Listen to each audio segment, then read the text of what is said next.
So we're working with Dakota again with the two cones and another little bit of a problem solving lesson today. She's still struggling. She's still learning what it is that I want with the neck rope specifically too. Because like you've seen in all her other videos, we had a halter, we had a bridle and reins. This is very new for her too. So not only is the positive reinforcement new, the cones, the neck rope, all that's new. So put her neck rope on, reinforce her for staying still, ask her to back up, all that looks good. And again, one of my big mistakes is I'm not in the correct position. I need to be back by her shoulder so that she context changes and I'm not up front by her face guiding her. So she's kind of offering me a few behaviors. She went to touch the cone, she went to back up. She's not really sure what to do. So now that she's staying still, I'm just going to click and reinforce that. So I'd rather her stand still versus offering me behaviors. So this looks better, just hanging out. Reinforce her again for staying still. I'm a little bit further back behind her head, but definitely watching this back, I need to be even like a good step further back toward her shoulder. Reinforce her for staying still again. I kind of want that me petting her on the withers, like on the mane, to be a cue for her to just stand still. I'm doing it at this standstill while I'm on the ground, and I do it on her back as well. So um, I kind of would like that to be a cue, like I kind of pet her there, and then I'll reinforce her for staying still. I'm not necessarily training it to be a cue, but I'm trying to connect it to where like if I pet her there, then I'll reinforce her for staying still. So ask her to go forward with my same cue. That looks good. She's responding nicely to that. And I need to probably be more careful about my clicks as well. I should be clicking for when she actually moves forward versus when she touches the cone, because I want that forward movement, not just her standing at the cone touching it. So again, reinforce her staying still. Lots of that. I want that to be the most reinforcing thing I do with her, is her stand still. Because she's still in that place where she'd rather offer behaviors where she's moving around, she's touching something, she's doing something versus staying still. And again, just like with all my other horses, I didn't necessarily start them the proper way with clicker training, and that's a problem with it is they started learning behaviors first, then staying still. So if you start off with the staying still, that should help you out a lot. So I asked her to go to that next cone, and that looks good. But I mean, it's not anything that you can't fix. Like you can fix it, but since like with Dakota, her first experiences were with it were going forward, and I was rewarding her for trotting and cantering, so she kind of reverts back to that sometimes. Definitely a lot better, but it's just kind of in there because that's the first thing I did, and I did it a lot too. So it's going to take some time to untrain for sure. So again, more reinforcing for staying still here. Ask her to back up. Good. She's got that back up down pretty good. She gets a little stuck under saddle because again, I think of my body positioning, but definitely from the ground that looks solid. Reinforce for staying still. Get on the other side here.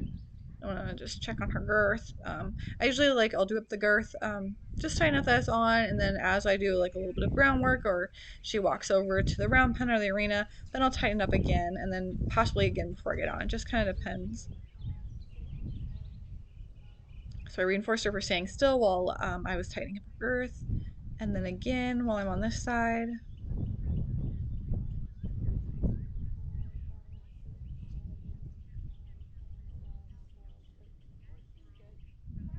Ask her for the cone. Good. That looks nice.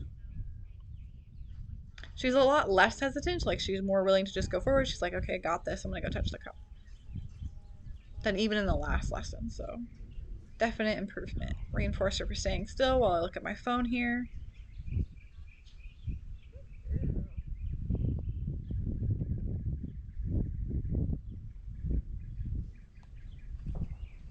She was kind of sniffing on my pouch and my leg there, and then when she turned her head away and touched that cone, I'm gonna reinforce that. So I'm gonna work through a little bit of whoa with the neck rope, which I didn't do a whole lot of. I want her to follow that target, and then when she feels that neck rope, she stops. So that looks really good. I'm gonna go put my helmet on, and probably should have done a little bit more whoa with the neck rope, looking back on it now, but I guess I thought, okay, she did one good, so we got it, but that's not true. So she's confused here already because so I see what happened here. I went and I offered my hand for a hand target. She thought it was a point to go to the cone. So I didn't realize that again at the time. I was like, ah, what are you doing? Like, why are you doing this? Or I thought she was worried about the mounting block or something, but that's all it was. Me watching it back, like I put my hand up for the hand target and she thought go forward. That's as simple as it was. She was just confused. That's one of those things that I need to be more aware of my cues being too similar and then just giving her the benefit of the doubt of like, okay, she's just responding to a cue that she thinks this is versus she's naughty or scared or uncomfortable. So, well, okay, there. That time she got it. I thought she was gonna go to the cone. That time she got it and she moved up just a little bit. But I'm actually kind of surprised she didn't go to the cone because those cues are so similar. Whoop. And she did it again there. So I offered my hand for the hand target, which I really don't even need to be doing at this point. Is I would give my hand target and then she would touch it and I would get on. I really don't need it because she's already lined up for the block to the block for me. So I did again. I lifted up my left arm straight out, like parallel to the ground, and then she went to the cone, and then she went to the second cone because she thought that's what she's supposed to do. Like just with here, she's like, "You didn't reinforce me. This is what I'm supposed to do." I line her back up. She goes to the other cone. So now I'm gonna get the target out and put her back in the place. So at the time, I didn't realize that that's what was happening. I thought she was confused, but I didn't really necessarily know that it was from my cues. So I'll just get her back over here and try again. Keep her focused on my hand target. There we go. I should just reinforce a little bit more for standing still and probably get rid of that hand target altogether for me getting on because I'm offering my hand so that she has like a start button to get on. I don't think she needs it. Her going up to the mounting block at this point is like enough of a start button that I don't need it. So there, that time I didn't do it. I don't know at the time if I don't think I'd figured that out. I was just like, all right, I'm just gonna get on. Very gracefully here too because I took my stirrups off. Reinforcer, that looks good because you can tell here she's not worried about it because she's standing here, she's nice and relaxed, she's calm, she doesn't seem worried in the slightest, so she was just confused. That looks great. And reinforce her. And again, I think I'm also using a little bit too high value of a treat because I'm breaking it up here. Um, I should be using hay pellets instead. But she seems really relaxed, so I don't know if that contributed to her offering other behaviors or not. It might not have.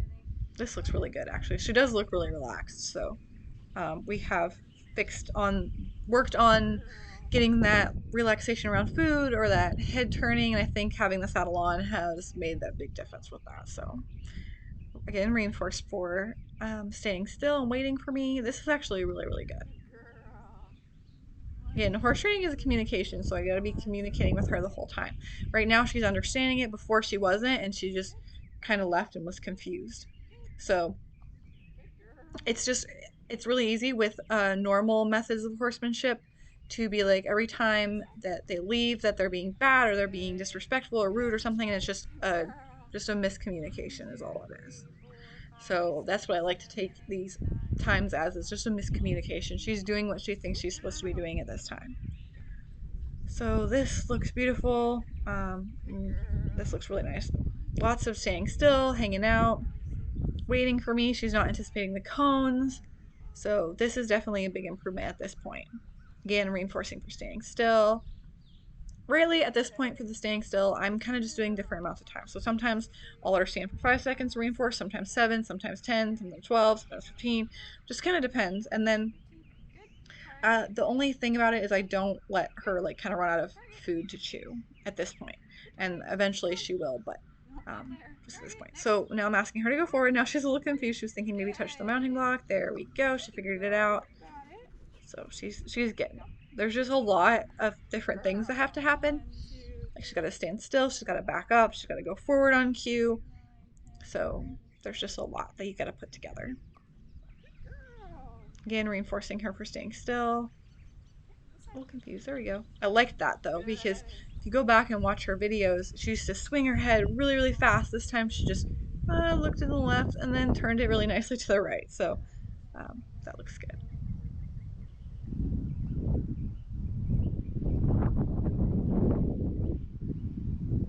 Okay, so at this point, like, see how she's just being like a little too slow?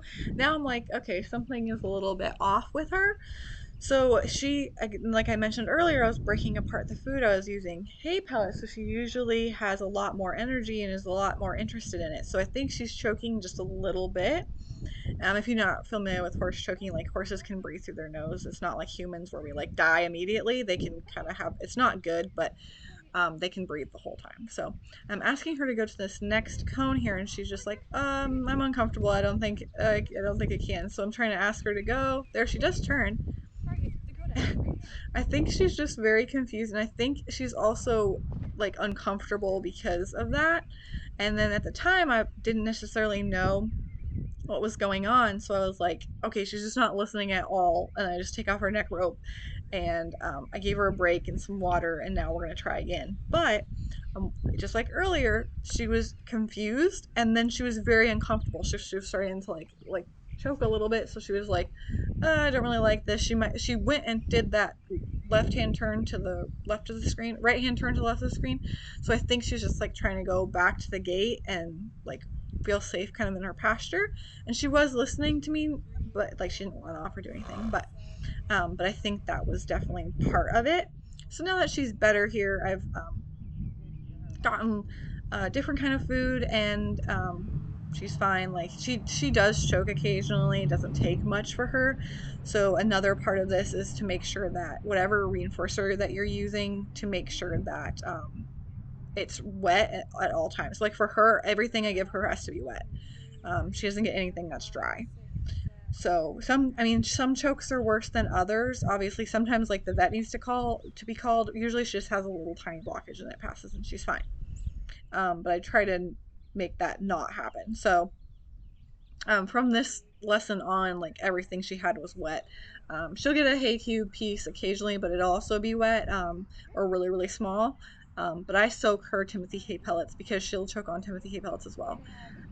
So that's just another thing is I would just recommend everything that you give them be soaked. Like I put her pellets in, like now you can see that she's being awesome because she's not uncomfortable. She just went ahead and went right to the cone.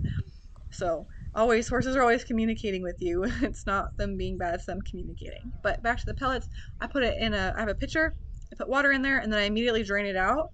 And I have like a strainer so that they were wet just for a little bit and then that kind of soaks in so they're not completely falling apart making a giant mess, but they're wet and horses shouldn't choke on them. So there, asked her to touch the cone. This looks so much better. You can tell that she's a lot brighter and she feels better. Like she was being good, but she was just like dull, and I was like, something's going on here. So this was obviously like a problem solving video and a video to pay attention to your horse and know what's normal for them, and how that kind of goes in with your training. Like it's not just them being bad, they're them not listening. Like there was a whole bunch of stuff going on in the background here with her that to where that she didn't respond, and she none of those things were she's being bad or she just hates me. It's because she was uncomfortable and confused. So giving horses the benefit of the doubt is always the first thing to do, is like, okay, what's going on with them? They can't speak English and just tell us, so it's our job to figure it out. So now you can tell that she's a lot more comfortable. She's willing. She went and touched that cone, and now she's a little bit still wandering off. But then she stopped and she backed up like I asked her to. So not perfect, but she's responsive. Oop, and we're still wandering, but again, still responsive. So the one thing here also is I'm gonna ask her to touch that cone. If she will. Oh, we're a little confused still. A little bit all over the place. But the other thing that I learned in this lesson was um, she she needs to understand those neck rope cues a little bit more. And for me, I feel like the targets didn't give her enough input from me. I felt like I needed more input so that she could pay more attention to me and not just her environment. I think she was looking for that cone, looking for the bucket, looking for the mat, and not necessarily paying attention to me. And I think that was a little bit of her walking off as well. And then another part of that was I was a little bit worried that the walking off would lead into she's leaving, she's trotting, she's bucking me off, and that's not something that she does. But I kind of escalated in my mind. So I think me just riding with reins even if I don't use them, benefits me and my peace of mind, and then that helps her as well, and I'm not pulling on her as much. So we learned quite a bit from this lesson.